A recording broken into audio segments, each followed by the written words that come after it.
پول خاص ہدیے کی بات کر رہا ہے جو ٹائٹ کے بعد آتا ہے، جس سے چرچ جو ہے وہ یروشلم چرچ کی مدد کر سکے۔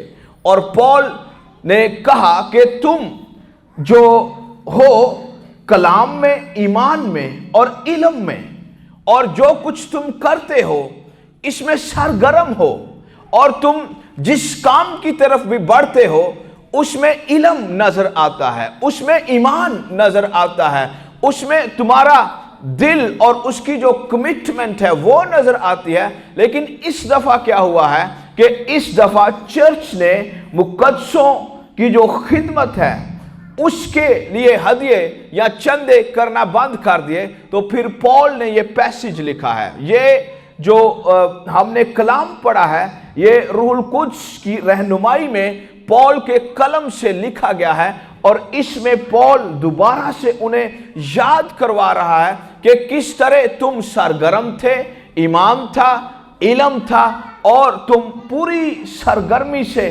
کلام کے اندر تم ماہر ہو۔ تمہارا جو کلام کرنا ہے یہ بڑا پسندیدہ ہے، یہ بڑا اچھا ہے، تم لوگوں کو جیت لیتے ہو۔ لیکن ایک بات کی کمی آ گئی ہے، وہ یہ ہے کہ جس کام کو تم نے شروع کیا ہے اب تم اسے پورا نہیں کر رہے۔ اور مسیح یسوع نے ایک کلیسیا سے شکایت کی ہے کہ تو نے بہت سے کام کرنے شروع کر دیے ہیں لیکن کوئی کام میرے خداوند کے حضور پورا نہیں پایا گیا۔ اور مسیح یسوع اس چرچ کو کہنا یہ چاہتا ہے کہ تو جس کام کے لیے بھی بڑھے یا جس کام کو کرنے کے لیے تیرے دل کے اندر خدا تحریک ڈالے اسے پورا کر۔ اور اس جگہ پر جو پول ہے، لکھاری ہے، کلام کا لکھنے والا ہے، وہ اپنے روحانی بیٹے کے وسیلہ سے چرچ آف کورنتھ کو ابار رہا ہے کہ وہ کام پورا کرو جو تم نے شروع کیا تھا، جو تمہارے اندر قائلیت تھی، کنوکشن تھی، اس پہ کام کرو۔ اور وہ کنوکشن یہ تھی کہ تم دینے والے تھے اپنے مقدور سے بھی زیادہ۔ پھر پول ایک چرچ کی اگزامپل دیتا ہے، مقدونیہ گریک مقدونیہ جو ہے یہ ایک شہر نہیں ہے، یہ اتنا بڑا خطہ تھا کہ جس کے اندر بہت سے علاقے تھے، جس کے اندر بیرا، فلپی اور تھسلونیکے اور بہت سے علاقے تھے جن کے اندر پول اپنے دوسرے مشنری سفر پر گیا ہوا تھا۔ تو اس وقت یہ کلیسیائیں قائم ہوئیں جن کا جو مقدونیہ کے اندر تھی۔ اور پول جب دوسرے مشنری سفر پر تھا تو اس نے کیا کیا، اس نے راستے کے اندر کلیسیاؤں کو قائم کیا۔ نہ صرف کلیسیائیں قائم کی بلکہ اس نے کلیسیاؤں کو مضبوط بھی کیا۔ اور اعمال 16 باب کی 5ویں آیت کے اندر لکھا ہے، پس کلیسیائیں ایمان میں مضبوط اور شمار میں روز بروز زیادہ ہوتی گئیں۔ دو لفظ بڑے خاص ہیں، پہلے نمبر پر مضبوط اور دوسرے نمبر پر بڑھتی گئی، ترقی ہوتی گئی۔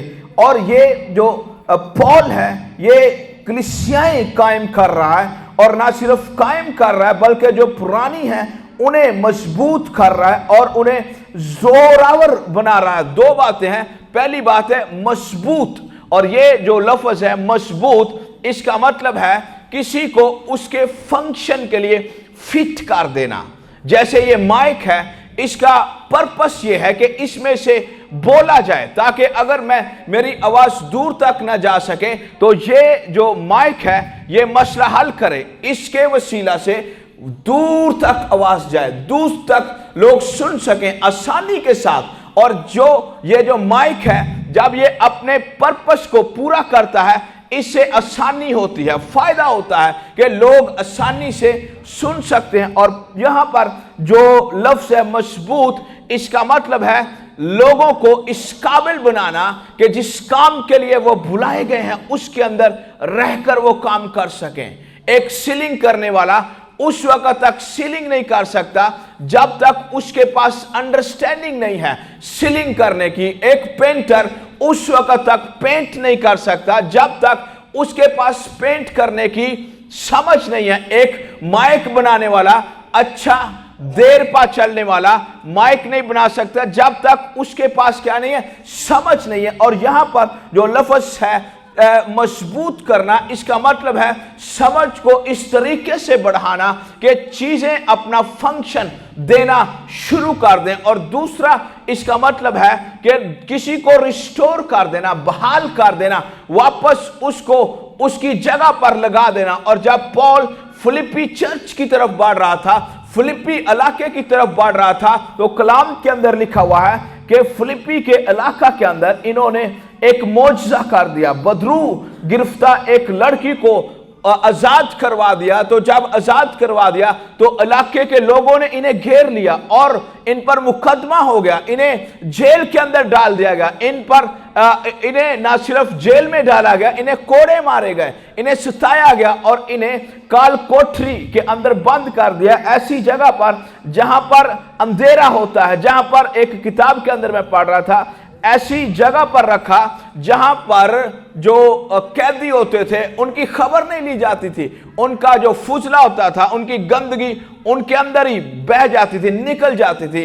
اور یہ پال کی خدمت کا سٹینڈر ہے، یہ معیار ہے، یہ اونچائی ہے، یہ چوڑائی ہے مقدس رسول کی خدمت کی، جس میں وہ نہ صرف معجزات کر رہا ہے بلکہ کلیسیاؤں کو مضبوط کر رہا ہے۔ اور کلام کے اندر لکھا کلیسیائیں روز بروز شمار کے اندر، نمبر کے اندر زیادہ ہوتی گئیں۔ آمین۔ اور پھر جب پال کورنتھ چرچ کو خط لکھ رہا تھا تو اس نے خاص اس کلیسیا کو ابھارا، اور جو چرچ تھا مقدونیہ کے اندر، فلپی، تھسلونائکے، بیرا اور بہت سی کلیسیائیں اس ریجن کے اندر تھی، اور ان سب کو پال نے ابھارا، انہیں تعلیم دی، ان کو برانگیختہ کیا، انہیں قائل کرنے کی کوشش کی کہ آؤ ہم مل کر مقدسوں کی جو خدمت ہے اس کی ہم مدد کریں، ہم مقدسوں کو سپورٹ کریں، انہیں مضبوط بنائیں، انہیں اس لائق بنائیں کہ وہ پراپر فنکشن کر سکیں۔ آمین، آمین، آمین۔ اور جب مقدسوں کی خدمت ہوتی ہے اس سے فائدہ کیا ہوتا ہے؟ ہم بات کر رہے ہیں ایک کہانی میں سے جو دوسرے سلاطین کی کتاب میں ہے۔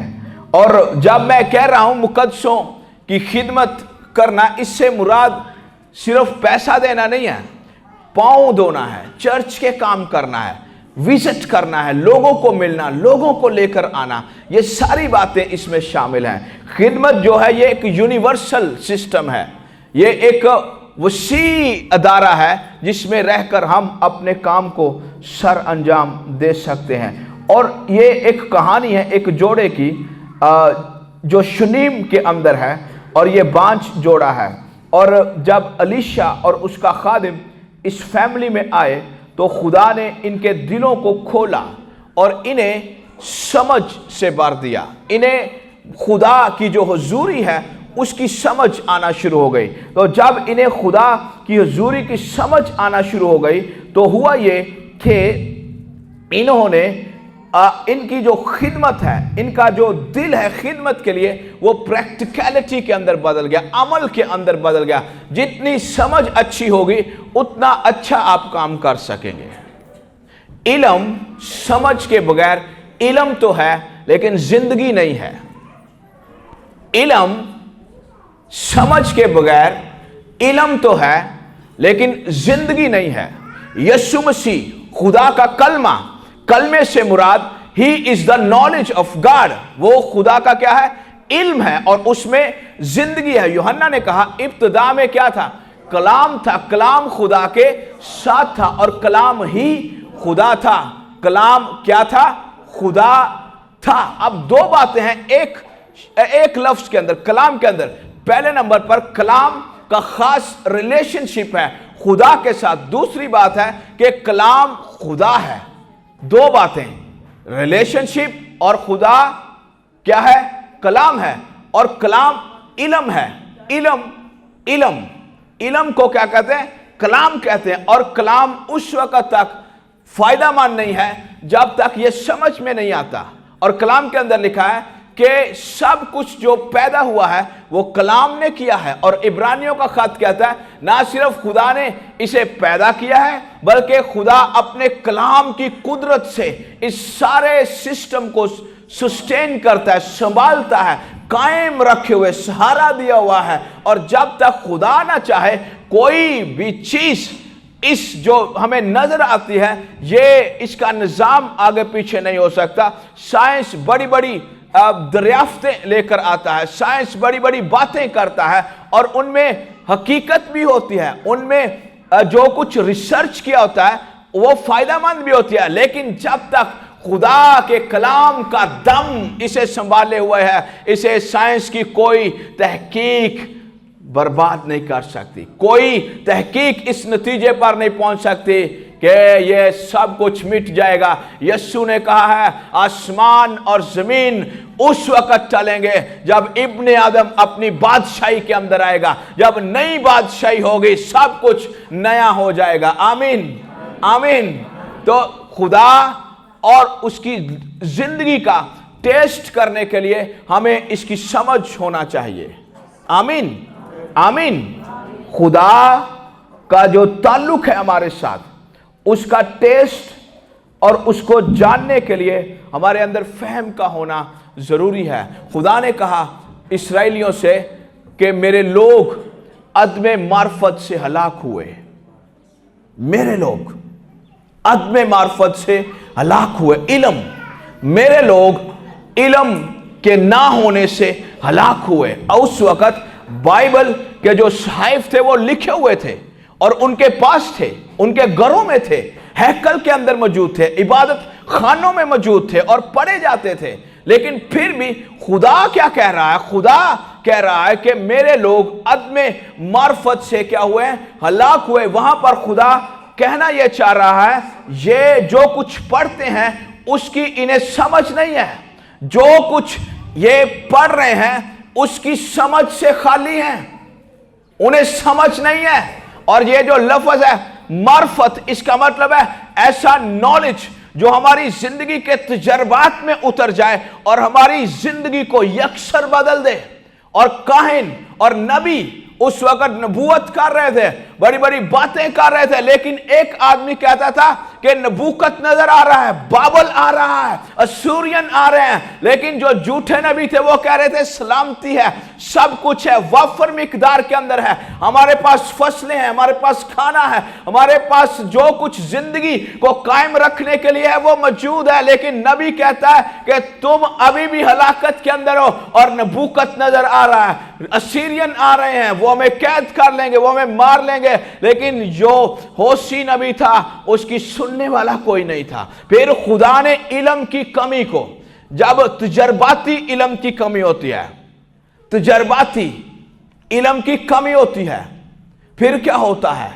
پھر خدا نے کہا کہ اسرائیل قصبی بن گئی ہے, اسرائیل نے دوسری شادی کر لی ہے, اسرائیل نے منہ موڑ لیا ہے, اسرائیل اپنے شوہر سے پھر گئی ہے.